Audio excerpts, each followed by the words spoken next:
അപ്പോൾ ഞാൻ നന്നമ്പ്രയിലേക്കാണ് മത്സരിക്കാൻ വേണ്ടി പാർട്ടി പറഞ്ഞയച്ചിരിക്കുന്നത്. അപ്പോൾ ഞാൻ കഴിഞ്ഞ കുറച്ച് ദിവസങ്ങളായി നന്നമ്പ്രയിലാണുള്ളത്. നന്നമ്പ്ര, തെന്നല, എടരിക്കോട് ഭാഗങ്ങളിലൊക്കെയാണ് ഉള്ളത്. നിറയെ വയലുകളാണ്. ആ വയലിൻ്റെ സൈഡ് ഭാഗമൊക്കെ കണ്ടാൽ നമ്മൾ വല്ലാതെ അത്ഭുതപ്പെട്ടു പോകും. എൻ്റെ മനസ്സിൽ ഒരുപാട് സ്വപ്നങ്ങളുണ്ട്, സങ്കല്പങ്ങളുണ്ട്. ഞാൻ ആദ്യമായിട്ട് ജനപ്രതിനിധിയാകാൻ പോകുന്നതുകൊണ്ട് ആ സ്വപ്നങ്ങൾക്കും അതിനൊക്കെ വലിയ വിശാലതയുണ്ടാവും. പക്ഷെ അതൊക്കെ ചെയ്യണം എന്നും പ്രത്യേകിച്ച് എൻ്റെ ഡിവിഷനിലെ ഒരുപാട് ചെറുപ്പക്കാരുണ്ട്. ആ ചെറുപ്പക്കാർ ചേർത്ത് പിടിച്ച് മുന്നോട്ട് പോകണമെന്നും അതുപോലെ തന്നെ ഒരുപാട് പല പല വഴികളിലുള്ള ആൾക്കാരുണ്ട്. അവരൊക്കെ ആയിട്ട് സംവദിക്കാൻ പറ്റുന്ന എന്തെങ്കിലും അവർക്ക് വേണ്ടി ഒരുക്കണമെന്നും ഒരു എൻ്റെ ഒരു ജീവിതത്തിൽ എനിക്കിനി ഒരു നന്നമ്പ്ര കാലം ഉണ്ടാവണം.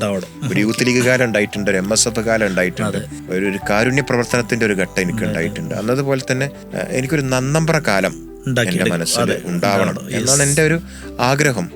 ആ ആഗ്രഹങ്ങൾ സഫലീകരിക്കാനും അത് നാട്ടുകാർക്ക് അനുഭവപ്പെടുന്ന രൂപത്തിലാക്കാനും ഞാൻ എൻ്റെ പരമാവധി ശ്രമിക്കും. അത് പൂർണ്ണാർത്ഥത്തിൽ ചിലപ്പോൾ പല ഘട്ടങ്ങളിലും വിജയിച്ചു കൊള്ളണമെന്നില്ല, ഒരുപാട് പരിമിതികൾ ഉണ്ടാവും.